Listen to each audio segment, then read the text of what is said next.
I sat in the dark, the only light in the room coming from my laptop screen. My fingers hovered over the keyboard, trembling slightly, but not from fear, from rage, from betrayal, from the undeniable, gut-wrenching truth staring back at me. On the screen, a video was playing, one I had set up myself without her knowledge. The grainy footage, captured from a hidden camera in our bedroom, showed the woman I had loved for 10 years, the mother of my children, bringing another man into our bed. My bed. The same bed where we whispered dreams about the future. The same bed where we held each other after long days, where we made love, where I believed in something sacred. Now, it was defiled. I clenched my jaw, forcing myself to watch. I needed to see it all. I needed to burn this moment into my memory so I would never, not even for a second, consider forgiving her. The man was younger than I expected. Stronger. Dark-haired, clean-shaven, wearing a shirt I knew cost more than my entire wardrobe. And she, Emily, was different too. The way she looked at him, the way she touched him, the way she responded to him. It wasn't just sex. It was passion. It was something I hadn't seen from her in years. They did it once, then again. And then, when I thought it was over, she straddled him and whispered something in his ear before going for the third round. That was it. That was the moment something inside me snapped. I slammed the laptop shut, my breathing heavy. My pulse pounded against my skull, an unbearable pressure building in my chest. I needed to move. I needed to act. But not yet. No, if I was going to destroy her, I had to be smart about it. I leaned back in my chair, running a hand down my face, and thought back to when it all started.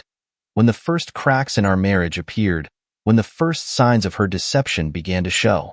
It began 2 weeks ago. At first, it was small things. Emily was dressing differently, paying more attention to her appearance. She started wearing perfume to bed, something she hadn't done in years. She spent more time on her phone, smiling at messages she never let me see. When I'd walk into the room, she'd quickly put it away. Then there were the late nights. Work ran late, she'd say. Sorry, babe. I was stuck in meetings, but something didn't add up. Emily had never been the type to stay late at the office. She always made it home for dinner, always prioritized time with the kids. Then, the biggest red flag. One night, after she had fallen asleep, I reached for her phone. It was locked, of course. But what shocked me wasn't that she had suddenly set a passcode. It was the fact that it had changed. I knew her old one. This was something new. My stomach twisted. That was the moment I knew. She was hiding something. I had options. I could confront her outright, demand the truth. But I knew her too well. She'd lie. She'd gaslight me. She'd tell me I was being paranoid, insecure. No, I needed proof. I needed undeniable, irrefutable evidence. So, I did what any man in my position would do. I prepared for war. Step 1. Surveillance. I installed a hidden camera in the bedroom, disguised as a smoke detector. I added a recording app to our home security system. I even managed to gain remote access to her phone logs through software a buddy of mine in cybersecurity recommended. Step 2. Alibi. I made sure she thought I was oblivious. I acted normal, kinder, even. I kissed her goodbye every morning, told her I loved her, brought her flowers for no reason. Step 3. The trap. I told her I had to leave town for work, a fake business trip. I packed a bag, kissed her goodbye, and left for the airport. Except I never boarded a plane. I checked into a hotel 10 miles away and waited. The very first night, she took the bait. She thought I was gone. She invited him over. And now, here I was, staring at the proof, my blood running cold. The next step was clear. Emily had betrayed me, and she had no idea what was coming next. I sat motionless in the dimly lit hotel room, staring at the black screen of my laptop. My hands were still clenched into fists, nails digging into my palms, as if pain would somehow anchor me to reality. My mind was caught in a loop, replaying the images of Emily with him. Her fingers tracing his jawline, her lips whispering against his ear, the way her body melted against his like she belonged there. A rage unlike anything I had ever felt threatened to consume me. But rage wasn't enough. Rage was reckless. Rage made mistakes. I needed to be careful. I needed to be precise. I exhaled slowly and forced myself to loosen my grip. I had spent years building a life with Emily. I had given her everything, my trust, my devotion, my future. Now, I was going to take it all back. But first, I needed to know exactly how deep this betrayal went. I reached for my phone and called the only person I could trust with this. "Mike," I said, keeping my voice level. "What's up, man?" Mike's voice was casual, but he knew me well enough to sense something was off. "I need a favor." A pause. Then, "What kind of favor?" I hesitated, feeling the weight of what I was about to ask. "I need you to follow Emily." Mike let out a low whistle. "Damn, you sure about this?" I've never been more sure of anything in my life. There was another pause, longer this time. Then Mike sighed. "All right, tell me what you need." I laid it all out for him. The late nights, the phone secrecy, the trip I had faked, and the footage I had just recorded. I expected shock, maybe even hesitation. But Mike only asked one question. "What's your endgame?" I didn't have an answer. Not yet. The next day, I went back home, pretending nothing had changed.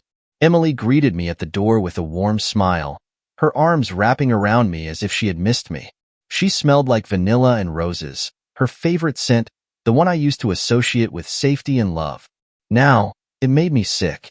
"How was the trip?" she asked, pulling away just enough to look into my eyes. I had to play the part. "Exhausting," I lied. "Long meetings, late nights. You know how it is." She smiled sympathetically and leaned in, brushing a kiss against my lips. "I missed you," she whispered. I forced myself to smile. "I missed you too." But as she held me, I noticed something. A faint mark on her neck. It was subtle, almost hidden beneath her hair. But I knew what it was. A bruise. A love bite. A souvenir from him. I clenched my jaw so tightly I thought my teeth might crack. But I couldn't react. Not yet. That night, while Emily showered, I sat in bed with my laptop, checking the footage from the security cameras I had installed. More evidence. More proof. It wasn't just one night. She had been bringing him into our home for weeks. Sometimes, they didn't even make it upstairs. I watched in cold detachment as they stumbled into the house, hands all over each other. I watched as she whispered in his ear, as he pressed her against the wall, as she let him take everything that used to belong to me. And then, I saw his face. I froze. I knew him, not as her boss, not as some stranger. It was worse. It was Jason, her ex, the one she had dated in college before we met, the one she told me about, the guy who had loved her, but who she had left behind when she moved on with me. Except, it seemed, he had never moved on. And neither had she. The revelation hit me harder than anything else. She hadn't just cheated on me. She had gone back to him. This wasn't just lust. It wasn't just a fling. It was history. It was unfinished business. It was something I could never compete with. I shut the laptop, feeling my breath grow uneven. I had prepared myself for the possibility of a random affair. I had braced myself for the idea that she wanted someone new. But Jason wasn't new. Jason was the past. A past she had chosen to revisit while still wearing my ring. That changed everything. This wasn't just betrayal. This was deliberate. And that meant my revenge had to be, too. The next morning, Emily was in the kitchen making breakfast when I walked in. She smiled at me. "Coffee?" I nodded, watching her carefully as she moved around the kitchen. She looked so normal. So perfect. So completely unbothered. Like a woman who had no idea she was being watched. Like a woman who believed she had gotten away with everything. I took a slow sip of my coffee, letting the bitterness settle on my tongue, then met her gaze. "I was thinking," I said casually, "maybe we should go away for the weekend. Just the two of us." Her eyes widened slightly. "Really?" "Yeah," I said, smiling at her like a fool. "I feel like we've been a little disconnected lately. Thought we could use some time alone." She hesitated. For just a second. But then she smiled. "That sounds perfect." Perfect. She had no idea just how perfect it was going to be. I had a plan now. And soon, Emily was going to find out what it felt like to lose everything. The morning after I suggested the weekend trip, Emily was practically glowing.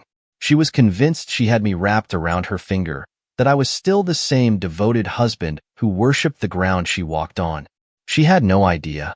As she hummed to herself in the kitchen, flipping pancakes for the kids, I sat at the dining table, pretending to scroll through emails. In reality, I was finalizing every detail of my plan. This wasn't just about revenge anymore. It was about control. It was about taking back what she had stolen from me. I needed to be meticulous. One wrong move, one sign that I knew, and she would either shut down or try to manipulate her way out of it. But I knew Emily. I knew her weaknesses, and I was going to use every single one against her. I texted Mike. Me? Everything is set. Start digging into Jason. I need everything. Where he works, where he lives, who he talks to. Mike, you got it. You sure about this? Me? More than ever. Mike had been my best friend since college. He was the one person I trusted, and he understood exactly why I needed this to be perfect. While Emily packed for the trip, I kept my routine normal. I kissed her when she walked past me, held her waist, whispered sweet things in her ear. And she loved it. She thought she had gotten away with everything. She thought I was just a good husband who wanted to fix his marriage. That night, as she lay in bed next to me, I pulled her closer, pressing my lips against the back of her neck. She sighed contentedly. I'm really glad we're doing this, she murmured. I've missed us. Us. The word made my stomach turn. I smiled against her skin. Me too. She had no idea that, while she was pretending to love me, I was watching the latest footage from our bedroom camera. She had no idea that I had already read every single message she had sent Jason. She had no idea that, in 48 hours, her entire world would collapse around her. The next morning, we left for the trip. I had chosen a secluded cabin in the woods, about 3 hours outside the city. Wow, Emily breathed as we pulled up the long gravel driveway. This is beautiful. It was. It was the kind of place that felt isolated, disconnected from the rest of the world. Exactly what I needed. She stepped out of the car, stretching her arms as she admired the view. The sun was starting to set behind the trees, casting a golden glow across the lake nearby. Come on, I said, grabbing our bags. Let's get settled in. Inside, the cabin was warm and inviting. Wood-paneled walls, a fireplace, a large open kitchen. Emily wandered through the space, touching everything like she was claiming it as her own. I think this is exactly what we needed, she said, turning to me with a smile. I smiled back. Yeah, just us. She walked over, wrapping her arms around my neck. You're really making an effort, and I appreciate that. I know things have been off lately. Yeah, I said, keeping my voice soft. But we're here now. I kissed her. She kissed me back. And all I could think about was the footage of her kissing him. I deepened the kiss, gripping the back of her neck, just to see if I could feel his fingerprints still there. She sighed into me, completely oblivious. I'll make dinner, she said after a moment, pulling away. You should build a fire. I nodded. Sounds like a plan. While she cooked, I set everything up. The cameras, the audio recorders, the laptop. I wanted to catch every single second of what was coming next. Because tonight, Emily was going to confess. She just didn't know it yet. An hour later, we sat at the table, eating pasta and drinking wine. The fire crackled in the background. Emily laughed at something stupid I said, her eyes glowing in the candlelight. For a moment, I almost saw the woman I had married. But I reminded myself of the truth, of the videos, of the messages, of Jason. I poured her another glass of wine, then another. She leaned back in her chair, relaxed, happy, off guard. That's when I struck. So, I said, swirling my own glass, how long have you been sleeping with him? Her smile froze. The color drained from her face so fast it was almost comical. She blinked, forcing a confused laugh. What? I tilted my head, watching her, watching the panic start to creep in. You heard me, I said calmly. How long have you been fucking Jason? She stiffened. I don't know what you're talking about. Emily. I smiled. Don't lie to me. She swallowed hard. I could see her mind racing, trying to decide whether to deny or confess. I leaned forward, placing my elbows on the table. I've seen the videos. Silence. I let the words sink in. I wanted her to feel this moment, to realize that everything was about to collapse. Her mouth opened, then closed. Then, finally, her voice barely above a whisper. Which ones? My stomach twisted, but I kept my face neutral. I chuckled. All of them. Emily's eyes darted toward the door, like a trapped animal. Don't even think about it, I warned. She swallowed hard. Tears welled in her eyes. I never wanted to hurt you. I scoffed. You just wanted to fuck him behind my back? A tear slipped down her cheek. Mark, please. No. I stood up slowly, my chair scraping against the floor. You don't get to cry, Emily. My voice was cold. You don't get to play the victim. She shook her head, panicking now. It wasn't like that. Then explain it, I challenged. Silence. Her lip trembled. She had nothing. Because there was no explanation. I exhaled slowly, then reached into my pocket, pulling out my phone. I slid it across the table. Call him. She flinched. What? Call Jason, I repeated. Tell him to come here. Her hands shook. Why? I smiled. Because I want him to see what happens next. Emily stared at the phone as if it were a loaded gun. Her hands trembled, her breath uneven, and for the first time, I saw true fear in her eyes. She wasn't just afraid of getting caught. She was afraid of me. I leaned back in my chair, watching her, letting the silence stretch between us like a blade pressed against her throat. Call him, I repeated, my voice eerily calm. Her lips parted, but no words came out. She blinked rapidly, her mind scrambling for a way out, for an excuse, for some way to manipulate the situation. But there was no escape. I had her exactly where I wanted her. I don't understand, she finally whispered. Why would I call him? I tilted my head slightly. Because I want to talk to him. Emily swallowed hard. Mark, please. No. I cut her off sharply. You don't get to beg. You don't get to cry your way out of this. She clenched her fists on the table, her breathing shallow. I'll tell you why, I continued, my tone quiet but firm. Because I want him to see you for what you really are. And I want you to see what you've done. She shook her head, tears brimming in her eyes. It's not like that. I swear, Mark, Stop. I exhaled, rubbing my temple. You had months to tell me the truth. Instead, you let me kiss you, hold you, sleep next to you every night while you were sneaking around with him. I saw the way her face twisted in shame, but I wasn't done. I wonder, I mused, staring down at the table. When exactly did you stop loving me? Was it before you met him again? Or after? Her breath hitched. I never stopped loving you, she whispered. I laughed.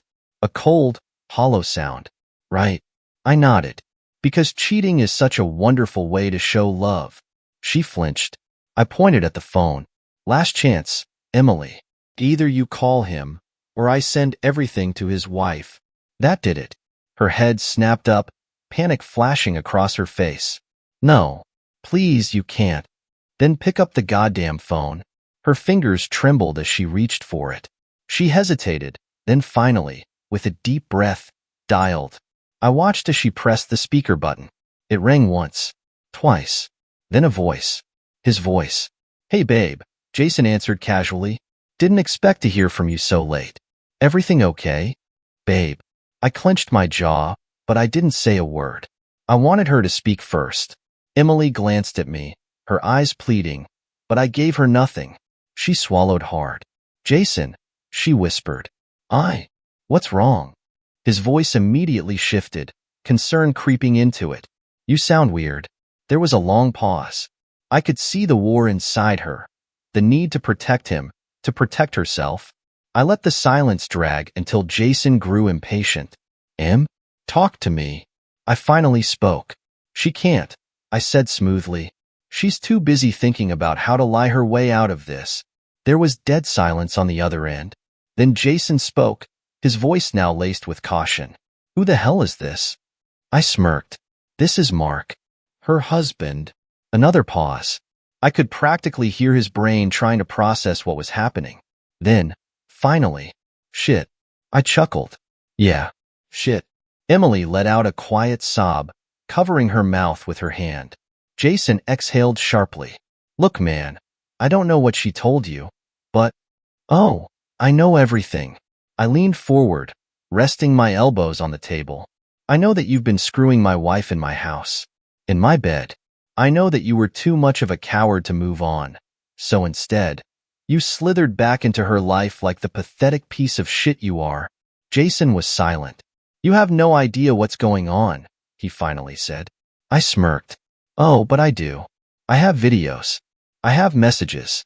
I have proof. Emily whimpered. Jason let out a slow breath.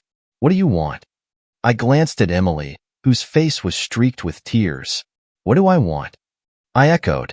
I want her to look me in the eye and admit what she did. Jason was quiet, but I could hear his breathing. He knew there was nothing he could do. I turned to Emily, my voice dropping to a deadly whisper. Tell me, I said. Tell me how long you've been screwing him. She sobbed, shaking her head. Mark, please. Say it.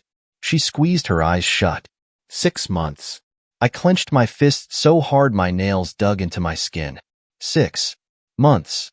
6 months of her coming home to me, pretending to be my wife. 6 months of lies. 6 months of thinking I had a real marriage. I exhaled through my nose, forcing myself to stay calm. And was it worth it? She didn't answer. I turned back to the phone. Jason? He sighed. Yeah, you're going to leave her alone. You're not going to call her, text her, or come near her again. Do you understand me? Silence. Do you understand me? I repeated, my voice cold. Jason finally muttered, yeah. I ended the call. Emily broke down completely, her shoulders shaking as she sobbed into her hands. I stood up, walked around the table, and knelt beside her. She gasped when I gently lifted her chin, forcing her to look at me. I wiped a tear from her cheek. Then I whispered, You just lost everything. She stared at me, wide-eyed, frozen. I stood, turned, and walked toward the bedroom. Tomorrow, I was going to ruin her life, and there was nothing she could do to stop it. The next morning, the air in the cabin was thick with tension. Emily barely spoke, her eyes swollen from a night of silent sobbing. She knew she was trapped, and she knew there was no way out. Good. I stood by the kitchen counter, sipping my coffee, watching her as she sat at the table, staring blankly at her untouched breakfast. Every so often, her fingers twitched, like she wanted to reach for her phone, but she didn't dare. She knew I had control now. You should eat, I said finally, my voice calm but firm. She flinched slightly, then slowly picked up her fork. She took a single bite, chewing mechanically, as if tasting nothing. She was breaking, and yet, something felt off. For the past few weeks, I had studied every detail of her deception. I had seen her messages, her body language, the way she smiled when she thought she was in love with someone else. But as I watched her now, something about her guilt didn't sit right with me. This wasn't just regret for getting caught. This was something else. I narrowed my eyes. Tell me the truth, Emily. Why him? She swallowed hard, staring at her plate. I don't know. Don't lie to me, I warned. She inhaled sharply, then exhaled. Because he loved me first. My grip on the coffee mug tightened. What the hell does that mean? Emily hesitated, then finally looked up at me. Jason never got over me, Mark. He told me that when we reconnected. He said he always loved me, that he never stopped, that he wanted to know if I felt the same. I scoffed. And you decided to test it out in our marriage bed? She shook her head violently. No, I didn't mean for it to happen. I let out a humorless laugh. You never meant for it to happen. That's what cheaters always say, isn't it? Her lip trembled. She hesitated, then whispered. I missed the way he made me feel. There it was. The real reason. I leaned forward, pressing my palms against the table. And how exactly did he make you feel, Emily? She shut her eyes tight, as if forcing herself to say the words. Like I was the only thing that mattered. The words hit harder than I expected. Like I was the only thing that mattered. I clenched my jaw, my stomach twisting. I should have been furious. I was furious. But there was something else, something colder creeping into my mind. I had spent weeks focusing on her betrayal, but now, A different thought took root. Jason had waited for this. He had planned this. He hadn't just appeared by accident. He had been waiting in the shadows, biding his time, hoping she'd come back to him. Had he been watching our marriage crumble? Had he manipulated her into this? Had he always intended to take her back? A different kind of rage ignited in me. This wasn't just about her. This was about him.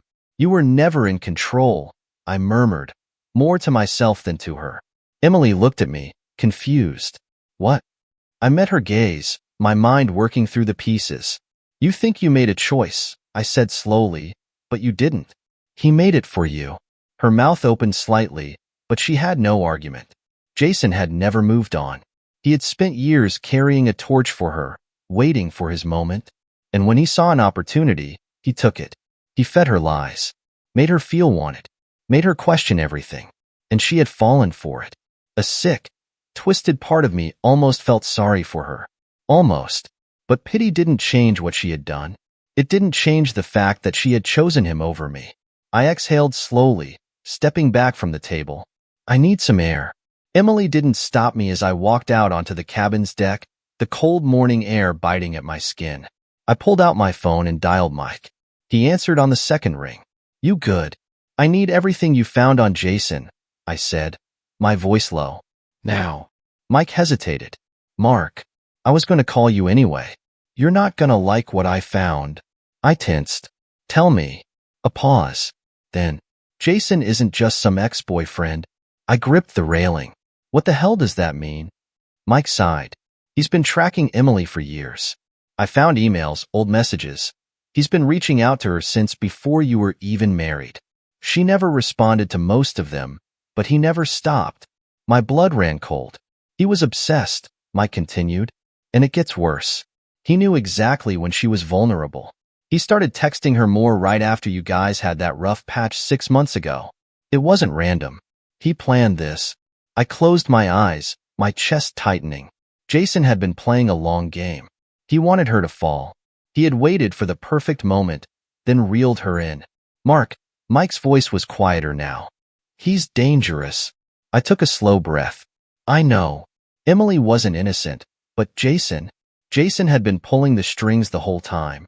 I turned back toward the cabin, my mind made up. It wasn't enough to expose Emily. I needed to destroy him. Emily had ruined our marriage. Jason had orchestrated it. Now, I was going to end him. The cold morning air did nothing to calm the storm inside me. My mind was racing, piecing together everything I had just learned. Jason had been obsessed with Emily for years, tracking her, waiting, preying on the weaknesses in our marriage. He didn't just want her for a brief affair. He wanted to take her from me permanently. And he almost did. Almost. But now I knew the truth. And I was going to make sure he paid for every second of it. I turned back toward the cabin, stepping inside. Emily was still at the table, hunched over, her head in her hands. She looked up when she heard the door close, her red-rimmed eyes searching my face for any sign of what I was thinking. What did Mike say? She asked hesitantly. I stared at her for a long moment. She looked small, broken. Good. It's worse than you think, I said finally. She swallowed. What do you mean? I pulled out my phone, scrolling through the files Mike had sent me. I slid it across the table toward her. Look for yourself. Emily hesitated before picking it up. Her eyes flickered across the screen as she read through the emails, the messages, the tracking history that showed Jason had been watching her long before they reconnected. Her lips parted in horror. Oh my God. She looked at me, shaking her head. I didn't know. Mark, I swear, I didn't know. I studied her reaction carefully. The panic was real. The way her breathing quickened, the way her fingers trembled as she scrolled. This wasn't an act. She had been played. But that didn't make her innocent. I crossed my arms, leaning against the counter. He was never some lost love, Emily. He was a stalker. And you let him in. Tears welled in her eyes. I didn't know. I scoffed. You didn't want to know. You let yourself believe whatever he told you because it made you feel special. And now? Now you realize he never loved you. He owned you. She shook her head violently. No, that's not. Read the rest, I interrupted, my voice sharp. Her fingers scrolled faster, scanning more of the messages. Then, suddenly, her face went pale. I knew the moment she saw it. The message from 3 weeks ago. The one where Jason said, "We just need him gone. Then you'll be free." Her breath hitched. "Oh my God," she whispered. I took a slow step toward her. "He wasn't just trying to steal you, Emily." She looked up at me, horror in her eyes. "He was planning to get rid of me." A sob escaped her lips, and she dropped the phone onto the table like it burned her. "I didn't know. I swear. Mark, I never." I slammed my hands down on the table, making her flinch. "It doesn't matter what you knew." My voice was cold, controlled. "It matters what happens next." She looked at me, fear flickering across her face. "What are you going to do?" I exhaled slowly, straightening. "We're going to fix this." Emily blinked. "Fix this?" I nodded. "You're going to text him. Tell him you want to meet. Tell him you're scared, that I'm acting suspicious, that you need to see him right away." She recoiled slightly. "Why?" I gave her a slow, humorless smile. "Because we're going to make him think he's won." Her breath caught. "Mark." "Do it," I ordered. Emily hesitated for a fraction of a second before she picked up her phone. Her fingers trembled as she typed. "Emily, I need to see you. Mark knows something. I don't know what to do." A reply came almost instantly. "Jason, where are you?" She glanced at me. I nodded. "Emily, cabin by the lake. Come now." A brief pause. "Jason, on my way." I smiled, my jaw tightening. "Good." Emily placed the phone down, her hands gripping the edge of the table. "What are we going to do?" I grabbed my jacket and pulled out a small, black recording device from my bag. "We're going to give Jason exactly what he wants." She shook her head, her voice breaking.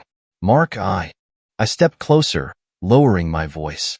"You got us into this mess, Emily. Now you're going to help me get us out." Her lip trembled, but she nodded. She didn't have a choice. An hour later, headlights flickered through the trees. I watched from the window as Jason's sleek black car pulled up in front of the cabin. He got out slowly, adjusting his jacket, scanning the area. He was cautious, but not enough. He didn't know he was walking straight into a trap. Emily stood behind me, her breath shaky. "What do I say?" she whispered. I turned to her. "You tell him you're ready to leave me. You tell him you're scared of what I might do. You convince him that you still want him." She swallowed hard, then nodded. I stepped back into the shadows as she opened the door. Jason took one look at her tear-streaked face and stepped forward, wrapping his arms around her. Hey, he murmured, brushing her hair back. "It's okay, baby. I'm here." Emily stiffened, but she didn't pull away. "You have no idea what's happening," she whispered. "Mark, he knows everything. I think he's dangerous." Jason's jaw tightened. "I knew he'd figure it out eventually. You should have left him sooner." Emily forced out a sob. "I want to leave now, but I'm scared." Jason cupped her face. "I'll protect you. I promise." I clenched my fists behind the doorframe. "Liar." Emily sniffled. "Mark will be back soon. We have to go now." Jason nodded. "Okay, let's get in the car." He reached for her hand. That's when I stepped out of the shadows. Jason's body tensed immediately. His eyes flickered to me, then back to Emily. He knew. Before he could react, I lifted the recording device in my hand and pressed play. His own voice filled the air. "We just need him gone. Then you'll be free." Jason's face drained of color. Emily took a shaky step back, staring at him in horror. "You were going to get rid of him," she whispered. Jason's mouth opened, then closed. I smiled. "Looks like your little plan just fell apart." He took a slow step back. "Mark, let's talk about this." I shook my head. "No more talking." Jason turned to run, but he never made it to the car. Jason barely had time to turn before I was on him. I grabbed the back of his jacket, yanking him backward with enough force to send him sprawling onto the dirt. He let out a sharp grunt, twisting onto his back as he stared up at me in shock. I took a slow step toward him, my shadow stretching long under the cabin's porch light. Emily stood frozen in the doorway, her hands clutched to her chest, her breath uneven. Jason scrambled to his feet, hands raised in defense. "Mark, listen." You don't have to do this. I tilted my head, pretending to consider his words. Oh, but I do. He swallowed hard, glancing at Emily as if hoping she would step in. She didn't. She was just as afraid of him now as she was of me. You're a smart guy, Jason, I continued, my voice eerily calm. So tell me, what exactly was your plan? Were you going to convince Emily to run away with you? Maybe take me out of the picture permanently? Jason shook his head quickly. No, I never meant. I cut him off with a bitter laugh. Don't insult me. I held up the recording device and pressed play again. We just need him gone. Then you'll be free. His own voice filled the night air, his betrayal echoing through the trees. Jason's face twisted in panic. I was just talking, okay? I didn't mean it. I was frustrated. You were planning to destroy my life. I snapped. Jason took a cautious step back. Okay. Look, I messed up. But we can fix this. I scoffed. Fix this? I lunged forward before he could react, shoving him hard. He stumbled back, barely managing to stay on his feet. I should end you right now, I growled. Jason's hands trembled. You don't want to do this, Mark. I let out a humorless chuckle. That's where you're wrong. Jason darted toward his car, but I was faster. I slammed into him, pinning him against the vehicle. He let out a choked gasp as my forearm pressed against his throat. You spent years watching my wife, I hissed, manipulating her, poisoning my marriage. Jason clawed at my arm. I was just trying to. To what? I roared. Steal her? Replace me? Jason's face was turning red, his breathing strained. Emily stepped forward. Mark, she whispered. Please. I hesitated, my pulse pounding in my ears. Jason took the opportunity. With a sudden burst of strength, he shoved me off, gasping for air as he staggered backward. I caught my balance just as he swung at me. His fist connected with my jaw, pain exploding across my face. I barely flinched. I grinned. Jason's eyes widened. He realized too late that he had just made his final mistake. I drove my fist into his stomach. He doubled over with a strangled gasp. Before he could recover, I grabbed the collar of his jacket and threw him to the ground. He landed hard, groaning in pain. I knelt beside him, gripping his shirt. This is what you wanted, isn't it? I snarled. To get rid of me? Jason coughed, his breath ragged. Mark, please. Begging won't save you. I spat. I pulled back my fist, ready to end this. Then, stop. Emily's voice cut through the night, sharp and desperate. I froze. She was crying now, her hands shaking. Please, Mark, she whispered. This isn't you. I breathed heavily, my heart hammering against my ribs. She was wrong. This was me. This was the man she created. But as I looked down at Jason, broken, terrified, pathetic, I realized something. He wasn't worth it. He had spent years trying to take what was mine. And now? He had nothing. I let go of his shirt, standing slowly. Jason gasped in relief, his entire body trembling. Leave, I said quietly. Jason blinked. What? I stared down at him. Get in your car. Drive away. And never come near me or Emily again. Jason hesitated, as if expecting a trick. But when I didn't move, he scrambled to his feet and practically threw himself into his car. The engine roared to life, tires spinning against the dirt as he sped down the road. Emily let out a shaky breath. I turned to her, my expression unreadable. You still love him? I asked flatly. Her lips parted, but no words came. I nodded, already knowing the answer. It didn't matter, because I didn't love her anymore. I walked past her, back into the cabin. Emily followed hesitantly, her voice soft. Mark. I didn't answer. I grabbed my bag and pulled out a thick folder. When I turned back to her, I tossed it onto the table. She flinched as it landed in front of her. What is this? Divorce papers. She inhaled sharply. I already filed, I said calmly.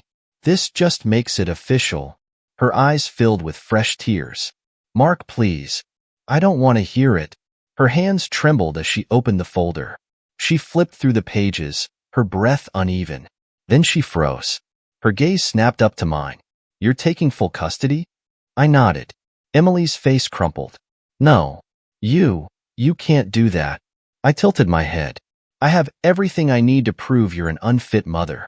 Do you really think a judge will side with you after they see the videos? After they read the messages? Her lip trembled. Please, Mark. I made a mistake. I leaned in, lowering my voice to a whisper. No, Emily. You made a choice. Tears streamed down her face. Mark, I love you. I gave her a cold, hollow smile. No, you don't. I turned, walking toward the door. She let out a quiet sob. Where are you going? I didn't look back. Away from you. And then, without another word, I walked out. Emily had destroyed our marriage. Jason had tried to take my life. But in the end, I was the one who won. The drive back into town was quiet. Too quiet. Emily had stayed behind in the cabin, too broken to follow me. She had lost everything. Her marriage, her family, even her dignity. Jason was gone, tail tucked between his legs, probably planning how to crawl back into whatever miserable life he had outside of mine. But something felt unfinished. As I pulled into my driveway, I couldn't shake the feeling that this wasn't over. And I was right. The second I stepped into the house, my instincts flared. Something was wrong. The lights were off. The air was thick, heavy. Then, movement. A shadow near the kitchen. Before I could react, a figure lunged at me. I barely had time to duck before a blade sliced through the air, missing my throat by inches. Jason. I pivoted fast, catching the glint of steel as he swung again.